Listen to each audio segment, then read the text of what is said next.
अस्सलामुअलैकुम। सेठी से सवाल के साथ मैं हूँ सैयद आयशा नाज, मेरे साथ मौजूद है नजम सेठी साहब। अस्सलामुअलैकुम। सेठी साहब, टॉक ऑफ द टाउन है वन पेज का China visit. One page China visit. अच्छा बाय द वे, उससे बड़ी इंटरेस्टिंग चीज़ बताऊं before you start your question, कि हमारे पीटीआई भाइयों ने, दोस्तों ने, उन्होंने एक तस्वीर निकाली है जहाँ चीफ को यूनिफॉर्म से निकाल के सूट में डाल दिया।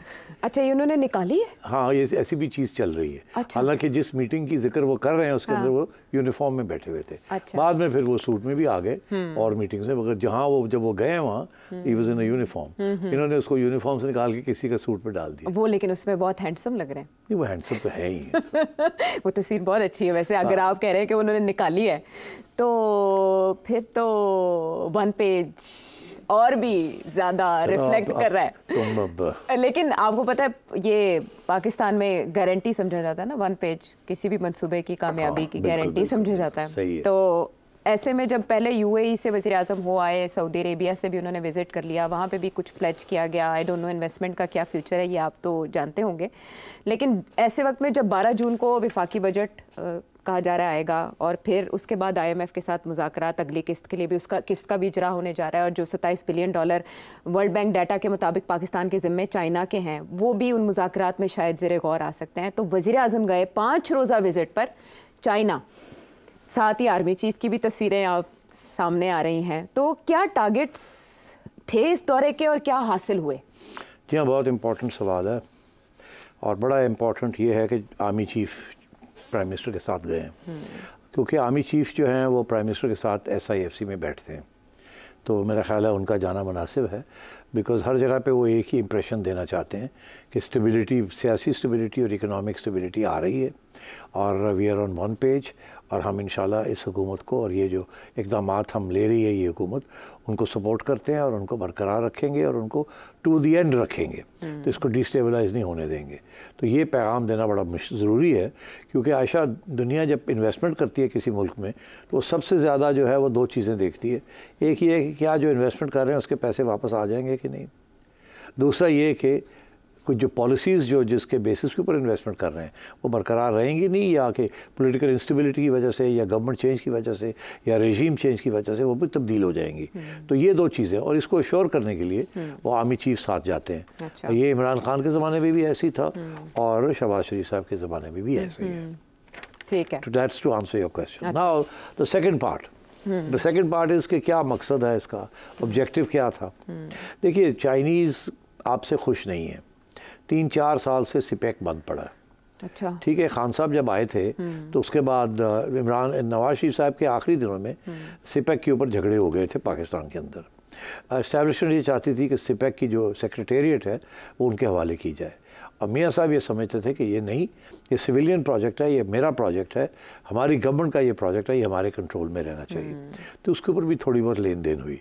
इसीलिए आपको याद होगा कि जैसे ही नवाज शरीफ साहब की छुट्टी हुई और इमरान खान साहब आए तो सिपेक की जो सेक्रेटेरिएट थी वो एक बाजवा साहब को दे दी गई। आसिम सलीम बाजवा। के पिज्ज़ा याद आ गया आपको? पिज्ज़ा याद आ गया?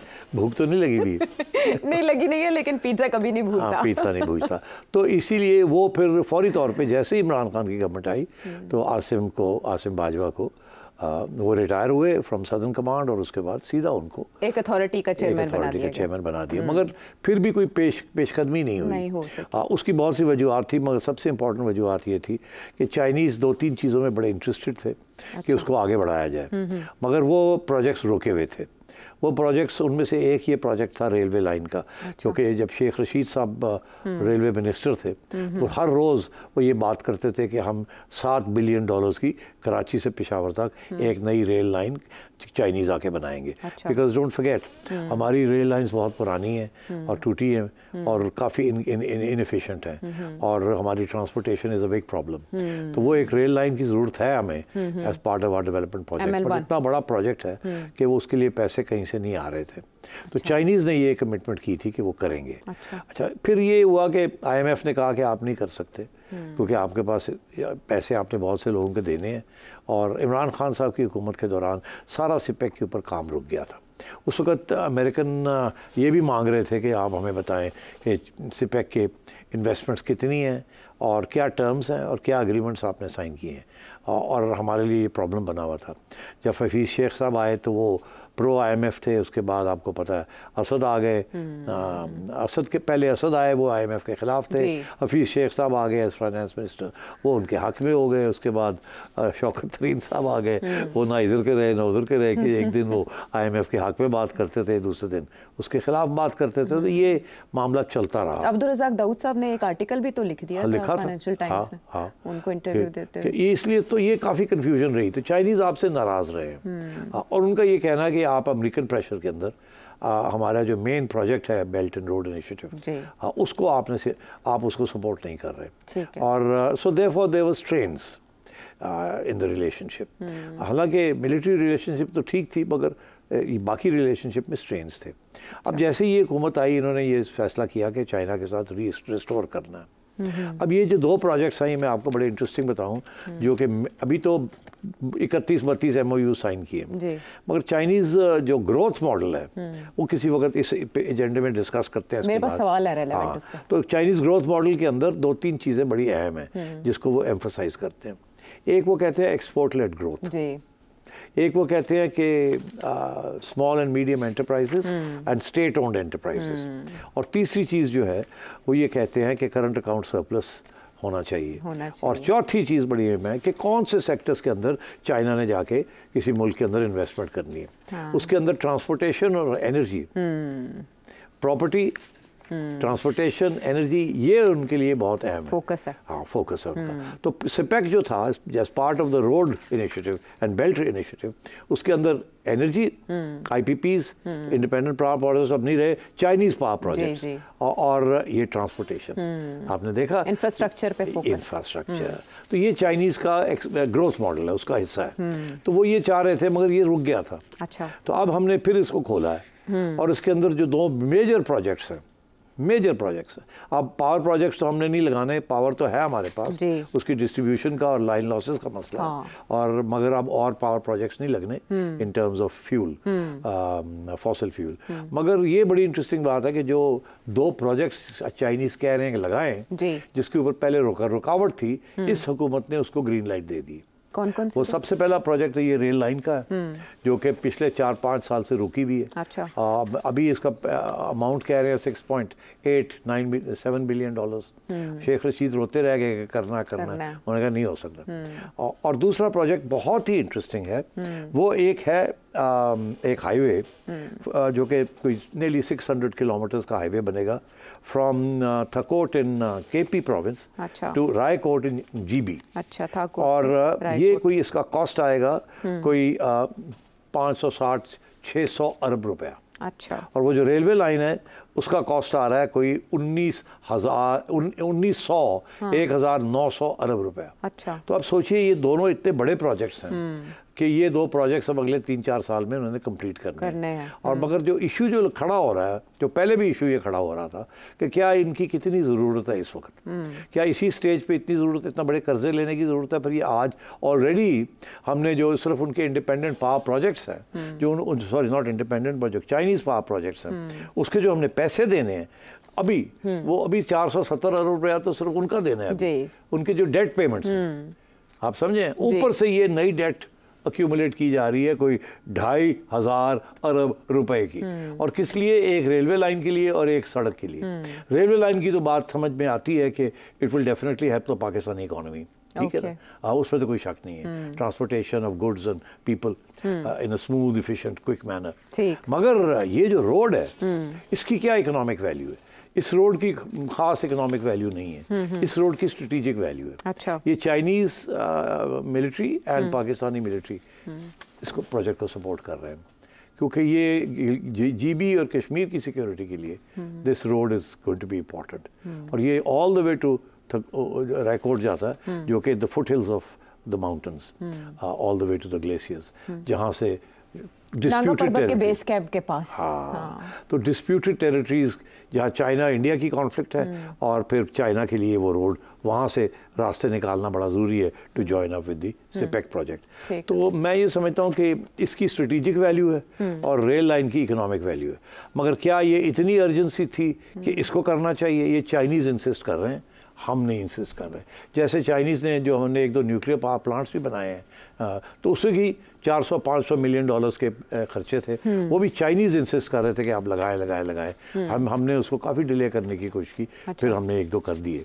तो मैं समझता हूँ कि यहाँ चाइनीज़ के बहुत स्ट्रॉन्ग इंटरेस्ट हैं, और ये जो हमने, और क्यों हम ये मान गए हैं, ये बात क्यों मान गए हैं? हाँ, इसलिए कि हम उनसे कह रहे हैं मान जाने आ, मगर जो पैसे पहले लड़े ने वो ज़रा थोड़ी देर वास्ते 3-4 साल वास्ते ना लगो। अच्छा, ठीक है, वो आप पोस्टपोन कर दें, रीशेड्यूल कर दें, और ये हम ले लेते हैं आपसे। तो चाइनीज़ लॉन्ग टर्म सोचते हैं, उनको इन दोनों प्रोजेक्ट्स की स्ट्रेटेजिक वैल्यू भी नज़र आती है, और क्योंकि रेलवे लाइन भी तो वो इस्तेमाल कर सकते हैं ना for movement of their goods. तो इसलिए मैं समझता हूँ कि ये चाइनीज़ के कहने के ऊपर सिपेक को रिवाइव किया जा रहा है, चाइनीज़ के कहने के ऊपर ये दोनों प्रोजेक्ट्स बन रहे हैं, ठीक है, और इसके इन बदले में आपको डेट रिलीफ मिल रही है। ठीक, डेट रिलीफ मिल रही है। अब IMF का क्या रिस्पांस होता है इसके ऊपर, that's a separate question that we can discuss. IMF ने यही कहा कि आपने उनके पैसे वापस नहीं करने, आपके पास गुंजाइश नहीं है, आप डेट रीशेड्यूलिंग करें। तो वही उसी के लिए पहले चले गए कि वहाँ से प्रॉमिस ले आए। लेकिन इसमें बड़े इंटरेस्टिंग बातें जो शहबाज शरीफ साहब ने वहाँ जाके की, ऐसा लगता है कि उनकी अच्छी खासी स्टडी है जो चाइनीज़ इकोनॉमी है उसके ऊपर। और वो सवाल मेरे जहन में भी बड़ा उचका कि मैं आपसे पूछूं कि प्राइम मिनिस्टर ने मिसाल दी शेंज़ेन की और पाकिस्तान की इकोनॉमी की। अब शेंज़ेन की आबादी है 13 मिलियन, लेकिन जो उनका GDP है वो $500 बिलियन है, जबकि पाकिस्तान की टोटल आबादी 250 मिलियन और GDP जो है वो $380 बिलियन है। यानी एक शहर है और एक मुल्क है। उन्होंने इसे दुनिया का 8वां अजूबा करार दिया और कहा कि ये मिरेकल ऑफ दिस सेंचुरी है। ये कैसे वहाँ मुमकिन हुआ और क्या पाकिस्तान में इसको रेप्लिकेट किया जा सकता है? देखिए, बड़ी इंटरेस्टिंग सवाल है और इसके ऊपर बहुत कम डिबेट हुई है। चाइना का जो इकोनॉमिक ग्रोथ मॉडल है ना, मैंने अभी उसका जिक्र किया, मैं उसके 4-5 मेजर पॉइंट्स जो हैं आपको बताता हूँ, जिसमें से एक पॉइंट ये भी है कि एक्सपोर्ट प्रोसेसिंग जोन्स होनी चाहिए, जहाँ से सिर्फ एक्सपोर्ट ओरिएंटेड मैन्युफैक्चरिंग गुड्स बनने चाहिए, जो मैंने पहले जिक्र किया। चाइनीज़ मॉडल क्या है ग्रोथ का, डेवलपमेंट का मॉडल क्या है? अब दुनिया सारी जाग उठी है कि यार चाइना की ग्रोथ इतनी कैसे हो रही है। IMF भी देख रही है क्या हो रहा है। वेस्टर्न मॉडल जो है ग्रोथ का वो बढ़ गया और चाइनीज़ मॉडल जो है ग्रोथ का चल रहा है। तो वो कहते हैं ये है क्या मॉडल। अब चाइनीज़ मॉडल के अंदर 3-4 उसके बहुत इंपॉर्टेंट पहलू हैं, जिसमें सबसे पहला तो ये है कि एक्सपोर्ट लेड ग्रोथ होनी चाहिए। बनाओ और एक्सपोर्ट करो, और एक्सपोर्ट सरप्लसेस होने चाहिए, करंट अकाउंट सरप्लस होना चाहिए, उसके साथ आपकी करेंसी स्ट्रांग रहती है, बिल्कुल ठीक, और इन्फ्लेशन नहीं होती मुल्क के अंदर। पहला, बिल्कुल ठीक। हमारे यहाँ एक्सपोर्ट लेड ग्रोथ के एक्सपोर्ट्स गिर रही हैं। हमारे यहाँ एक्सपोर्ट्स पिछले 10 साल से नहीं बढ़ी in any significant in dollar terms. तो मैं ये समझता हूँ कि सबसे पहली हमारी वीकनेस ही है कि we are not an export led country. कुछ कंट्रीज हैं जिन्होंने फॉलो किया चाइना को एक्सपोर्ट लेड में, बांग्लादेश, टर्की, ताइवान, ये वो मुल्क हैं जिन्होंने कॉपी किया चाइनीज़ मॉडल कि एक्सपोर्ट लेड ग्रोथ हो। ठीक, हमने बहुत कोशिश की, मगर हमारी जो बिजनेस क्लास है वो सवाए रेंट्स और हैंडआउट्स और सब्सिडीज उसके अलावा उसने कोई डेवलपमेंट नहीं की। उनके ऑब्वियसली इश्यूज भी हैं, वो कहते हैं जी इतनी महंगी एनर्जी है, हम कम्पीट नहीं कर सकते, ये नहीं कर सकते, वो नहीं कर सकते, उनका भी पॉइंट है। मगर वैल्यू एड जो करते हैं, जो कि जिसके लिए आप एक्सपोर्ट करते हैं, हमारी वैल्यू एडिड नहीं बन रही इतनी on a major textile exports. For example हम यार्न एक्सपोर्ट कर देते हैं, या यहाँ के ऊपर 10 रुपए का काम करके एक्सपोर्ट कर देते हैं, लो लेवल गुड्स।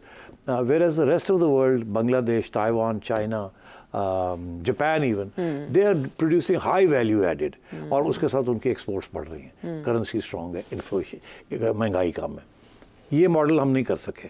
ठीक, दूसरी चीज़ ये है कि उनकी जो इन्वेस्टमेंट है मुल्क के अंदर, वो कोई 40% से भी ज़्यादा है GDP की। अगर 100 रुपए की GDP है तो 40 नई इन्वेस्टमेंट कर रहे हैं एवरी ईयर। हमारे यहाँ 9%, 8%, 9%।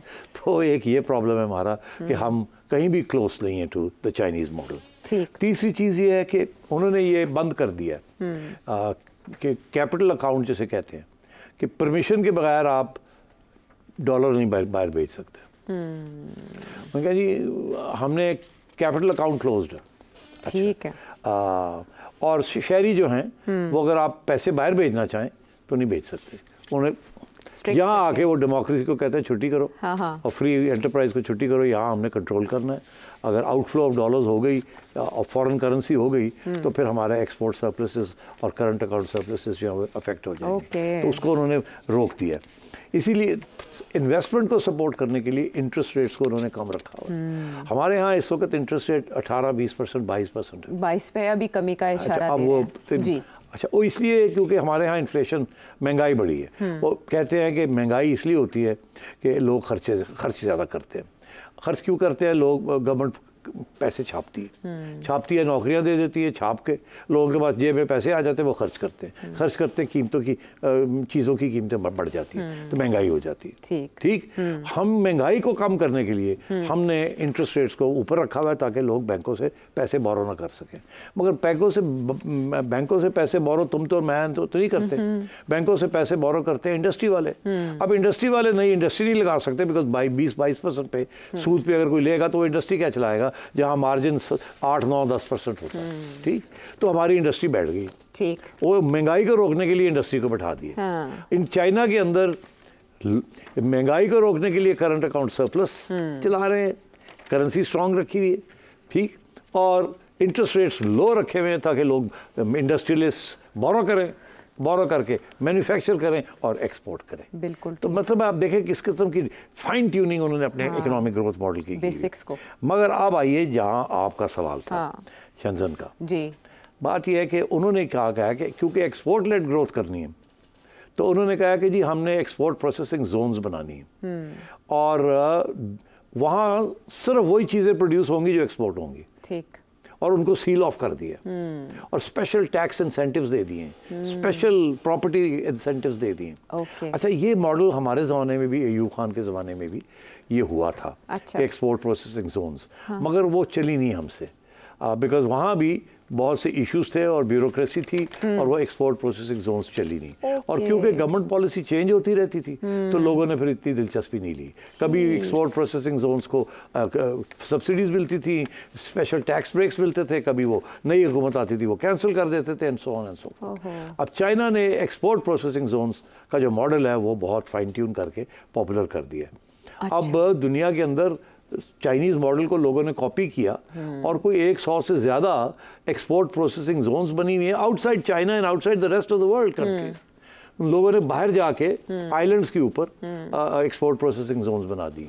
अब फॉर एग्जांपल मेरा ख्याल है ये प्रपोजल आनी चाहिए, अगर नहीं आई तो आएगी, कि चाइना भी पाकिस्तान के अंदर कोई एक्सपोर्ट प्रोसेसिंग जोन बनाए। अच्छा, ये अच्छा प्रपोजल, ये प्रपोजल होनी चाहिए, अभी आई नहीं है, आनी चाहिए और पाकिस्तान को इजाज़त देनी चाहिए कि चाइना के लिए स्पेशल एक्सपोर्ट प्रोसेसिंग जोन बनाई जाए। कुछ रूल्स ऐसे बना दिए जाएँ कि उसके अंदर पाकिस्तानी इन्वेस्टमेंट भी हो और चाइनीज़ भी हो और Chinese and Pakistani joint management हो।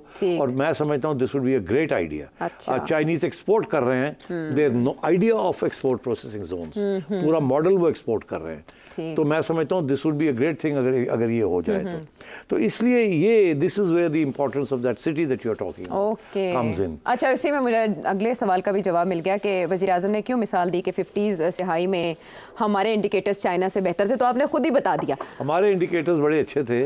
सिर्फ ये इशू नहीं था, हमारे और भी इशूज थे कि उस वक्त हमें बहुत से पैसे अमेरिका से मिल रहे थे। अच्छा। और हमने यहाँ बहुत सी इंडस्ट्रीज़ लगाई हमारा जो, और उसकी वजह से ग्रोथ भी हुई। वो 1960s अयूब खान का ज़माने को कहते हैं द डेकेड ऑफ डेवलपमेंट। बच्चों को पढ़ाया जाता है कि जी 1960s में बहुत डेवलपमेंट हुई इस मुल्क में। इमरान खान साहब भी तो उसी से उसी का हवाला देते हैं। मगर दिलचस्प बात यह है कि वो जिस किस्म की डेवलपमेंट हुई उसके दो पहलू थे। एक पहलू तो ये था कि कोरिया, इस किस्म के लोगों ने देखा अरे ये पाकिस्तान का मॉडल क्या है, इतनी ग्रोथ हो रही है वहाँ। उन्होंने हमसे सीखा, अपने मुल्क में अप्लाई किया और कामयाब हो गए। हमने अपने मुल्क में उसको छुट्टी करा दी और हम फेल हो गए। हमारी पॉलिसीज ही बदलती रही। हाँ, उसका जो दूसरा पहलू था वो ये था कि उसके साथ इनकम इनक्वालिटीज बढ़ी। मतलब है कि अमीर बहुत अमीर हो गए और गरीब जो है वो गरीब ही रहे। डेवलपमेंट हुई मगर जो ज़्यादातर उसके जो फल था वो अमीरों ने और अपर मिडिल ने खाया और रियासत के इदारों ने खाया डेवलपमेंट का। तो वो ये इसीलिए कहते हैं, उस वक्त हमारे चीफ इकोनॉमिस्ट थे डॉक्टर महबूब उल हक। अच्छा। डॉक्टर महबूब उल हक ने फिर ये एक मजमून लिखा जिसमें उन्होंने कहा कि पाकिस्तान के अंदर 22 फैमिलीज़ रूल करती हैं पाकिस्तान को। अयूब खान के ज़माने में 22 ख़ानदान जो थे वो बड़े वो रूलर्स बन गए पाकिस्तान के, जो मैं अभी कह रहा था कि अमीर और अमीर हो गए। तो उस ज़माने में डेवलपमेंट हुई, मगर ये हुआ और गरीब जो थे वो गरीब ही रहे। तो इसलिए उस मॉडल को भी फेल कर दिया गया। चले, अब ये इतना कसीरुल जहती मौजू है जिस पर और भी बहुत से सवाल जहन में आ रहे हैं, लेकिन वक्त की कमी का हमें लाहक है इम्कान, तो हम वापस आते हैं एक ब्रेक के बाद।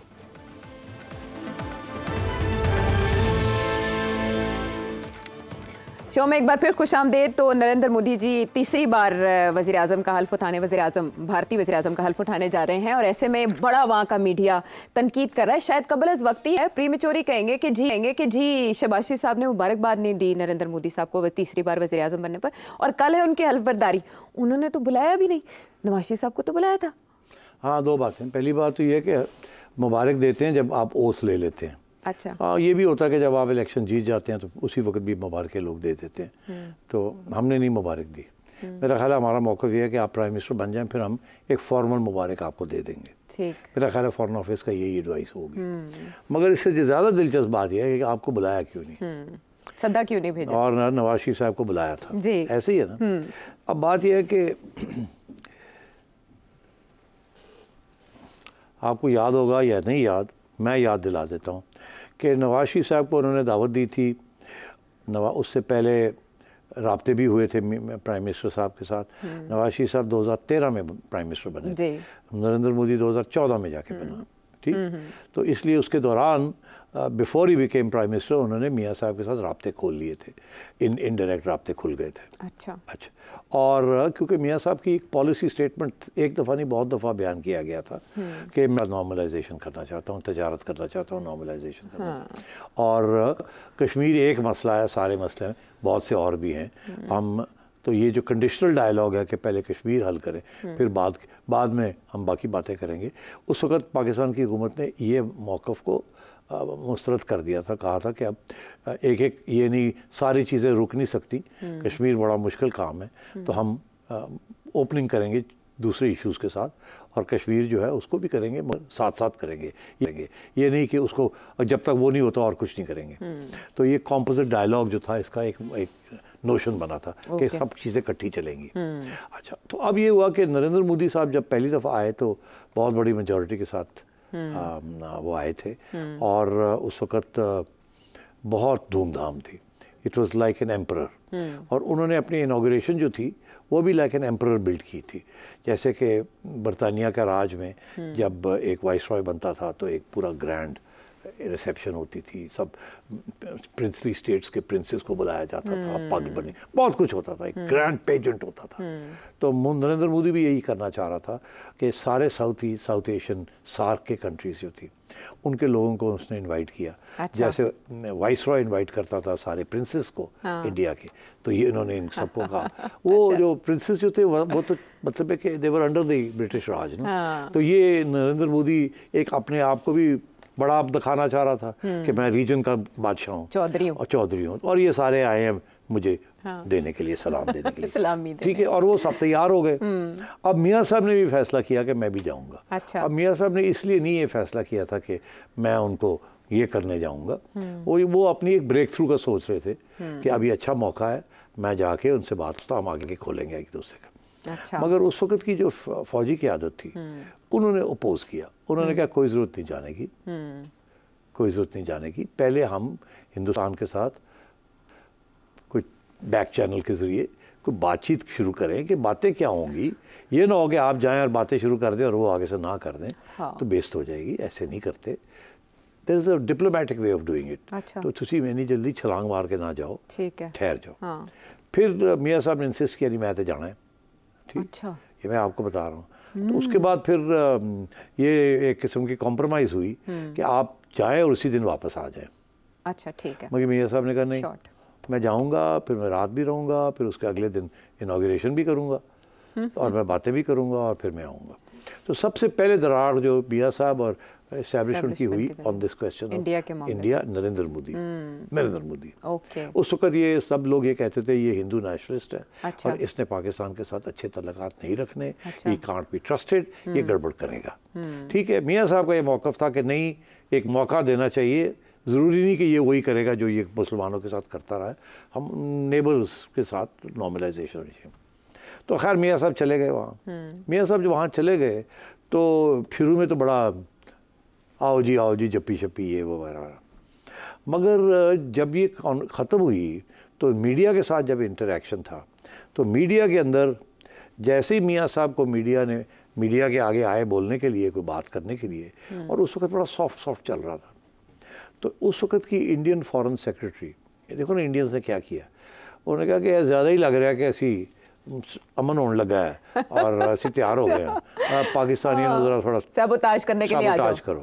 तो foreign office, Indian foreign office की सेक्रेटरी, फॉरेन सेक्रेटरी ने एक इंटरव्यू कॉल करवाई मीडिया को अपने पास, और वहाँ बयान दे दिया कि सवाल ही पैदा नहीं होता कि कश्मीर के ऊपर हम बात करें इनके साथ, और हम बाकी बातें करेंगे, हम तो टेररिज्म की बात करेंगे, हम तो कश्मीर की बात ही नहीं करते। अब बेचारे मियाँ साहब फंस गए। उन्होंने जो एतमाद किया था कि इसके दौरान कोई ये नहीं होगा वो नहीं होगा, इंडिया ने एक कंडीशन लगाई थी कि आप कश्मीरी लीडर्स को इस ट्रिप के दौरान नहीं मिलेंगे। जी बिल्कुल लगाई थी। आमतौर पे जब भी पाकिस्तानी प्राइम मिनिस्टर या फॉरेन मिनिस्टर वहाँ जाता है किसी ऑफिशियल टूर पे, तो वो पाकिस्तानी हाई कमीशन जो है कश्मीर के जो लीडर्स हैं उनको बुलाती है, एहतमाम करते हैं मुलाकात, तो ये वहाँ मुलाकातें होती हैं। इस दफ़ा इंडिया ने कहा था आपने नहीं मिलना होगा। अच्छा। हमने मान ली बात, सिर्फ ये कि जी मामला आगे चले, अब ये छोटी छोटी बातों के ऊपर हम लड़ाई झगड़े ना करें, मगर इंडियंस ने फिर चाकू घोंप दिया और मियाँ साहब की ट्रिप जो है उसको ख़राब कर दिया। अब जब मियाँ साहब वापस आए तो फौजी की आदत ने कहा तुहानू की किया नॉट टू ट्रस्ट, बड़े गलत लोग ने, इन्होंने ट्रस्ट नहीं करना, तुसी तो एवं लम्बे पे आगे जाके होते। अच्छा। वो पहला दिन से ही एक तलकात एस्टैब्लिशमेंट के साथ मियाँ साहब के ख़राब हो गए ऑन दिस क्वेश्चन। उसके बाद जो प्राइम मिनिस्टर आया उन्होंने कहा यार सोच के करो, the Indians can't be trusted, और हमने कोई ऐसा इनिशिएटिव लिया जिसके साथ हमें वहाँ से धक्का लग जाए और यहाँ हमारी इस्टेब्लिशमेंट भी हमारे खिलाफ हो जाए। तो मेरा ख्याल है एक तो ये रीज़न है। ठीक। उसके बाद इमरान खान साहब ने जो गालियाँ वालियाँ दी हैं नरेंद्र मोदी को, तो उसके बाद तो सवाल ही पैदा नहीं होता था। हाँ। फिर इंडिया ने जो 2019 में कश्मीर का स्टेटस को चेंज कर दिया, उसके बाद हमने तो सारे तल्लकात ही बंद कर दिए। हमने बंद किए, उन्होंने नहीं बंद किए। हमने तजारत भी बंद कर दी, हाई कमिश्नर भी विड्रॉ कर लिए, सब कुछ ख़त्म कर दिया। अब हमारी पोजीशन इतनी स्ट्रांग हो गई है और रिजिड हो गई है कि हमें पीछे हटना हमारे लिए मुश्किल हो गया। ठीक। और इंडिया जो अपनी काम करता जा रहा है, इधर उधर सब ड्रामे हो रहे हैं। तो इस टाइम मेरा ख्याल है उन्होंने सोचा कि इन्होंने आना तो है नहीं, हमने इनको इनवाइट किया तो इन्होंने ना कर देनी है। ऐसा हो सकता है? बिल्कुल हो सकता, नहीं जाएंगे। इसहाक डार साहब तो नॉर्मलाइज करने की बात कर रहे थे, नवाज शरीफ साहब वहाँ से चले थे लंदन से, तो नॉर्मलाइज करने की बात विदाउट द एस्टैब्लिशमेंट्स। ओके, आपने एक शो और वो टर्म्स एंड कंडीशंस जो हैं वो पहले तय होती हैं। अच्छा। तो मेरा ख्याल है ये इंडिया ने रिस्क नहीं ली कि हम इनको इनवाइट करें और ये ना कर दें। अगर हम सब आ रहे हैं हमारे पास तो ये ना आए, हमने इनवाइट किया तो ये ना आए तो मसला बन जाएगा। तो इसलिए शायद उन्होंने इस वजह से आपको इनवाइट ही नहीं किया। अच्छा। मैं ये समझता हूँ अगर इनवाइट करते भी तो मेरा ख्याल है शहबाज शरीफ साहब ने नहीं जाना था। यहाँ के जिस किस्म के हालात हैं, PTI बैठी है, धन धन आ रही है। ठीक, PTI ने तो उड़ा के रख देना था शहबाज शरीफ को। नरेंद्र मोदी जो कि आपके साथ ये उसने स्ट्रेटेजिक स्ट्राइक्स की, बालाकोट किया, ये किया, वो किया। अच्छा। और वो कहता है कश्मीर हमारा हिस्सा है, गिलगित बल्तिस्तान हमारा है, आज़ाद कश्मीर, कौन सा आज़ाद बलूचिस्तान में ये कर, और आप जाके वहाँ उसको बादशाह सलामत तस्लीम कर रहे हैं। तो ये बहुत बड़ा गवर्नमेंट के ख़िलाफ़ ये एक एजेंडा आइटम था। तो चले इनविटेशन के बगैर मुबारकबाद तो दे देंगे ना? अब मेरा ख्याल है मुबारकबाद एक फॉर्मल चीज़ होती है। अच्छा। वो जैसे ही इलेक्ट होंगे मुबारकबाद दे देंगे, बट इससे ज़्यादा I don't think they will be anything more. चलें ठीक है, हम ब्रेक लेते हैं प्रोग्राम में, ब्रेक के बाद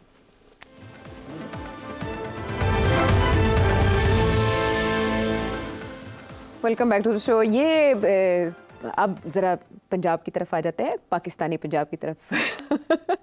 ये हद तक इज़्ज़त बिल जिसकी बड़ी धूम थी, फिर वो गवर्नर साहब के पास जब गया तो पीपल्स पार्टी के गवर्नर साहब ने भी उस पर एतराज़ किया, लेकिन फिर यूँ हुआ कि गवर्नर साहब चले गए किसी छुट्टी पे और फिर कायम मकाम गवर्नर ने दस्तखत कर दिए और फिर वो कानून बन गया, लेकिन वो साथ ही लाहौर हाई कोर्ट में चैलेंज हो गया। जो कुछ देख रहे हैं पर्दे के पीछे बैठे हुए, वो इसको फिक्स्ड मैच समझ रहे हैं मुस्लिम लीग नून और पीपल्स पार्टी के दरमियान। लेकिन मुझे आपसे ये जानना है कि इस कानून का या इस बिल का मुस्तकबिल क्या है? देखिए, बहुत ही बुरा बिल है ये, इसीलिए हमारी कम्युनिटी इसको अपोज कर रही है और बड़ा सख्त इसको बड़ा मिसयूज़ किया जा सकता है अपोनेंट्स के ख़िलाफ़। तो इसलिए वी आर अपोजिंग इट। इसमें बहुत से हमारे ऑब्जेक्शंस हैं। बहुत दफ़ा वो हमने बताए भी हैं जी। और एस्टैब्लिशमेंट चाहती है, बिकॉज इस वक्त सबसे ज़्यादा अटैक एस्टैब्लिशमेंट पे आ रही है पीटीआई की तरफ से, और बहुत ही बेहुदा किस्म की अटैक आ रही है। तो इसलिए उसको रोकने के लिए ये बिल बनाया गया है। अच्छा, आपने देख ही लिया कितने इस वक्त ट्विटर अकाउंट्स ब्लॉक हुए हैं, ट्विटर ब्लॉक हुआ है, बंद किया हुआ है। इसके अलावा और भी बहुत सारे अकाउंट्स जो हैं उनको बंद किया हुआ है, ब्लॉक किया हुआ है या बंद किया हुआ है। और वो इसी किस्म के, और इस कानून के बाद बहुत मुश्किल हो जाएगा जिस किस्म की ये यूट्यूब और इंस्टाग्राम और फेस टाइम और फेसबुक और इस किस्म की चीज़ों के ऊपर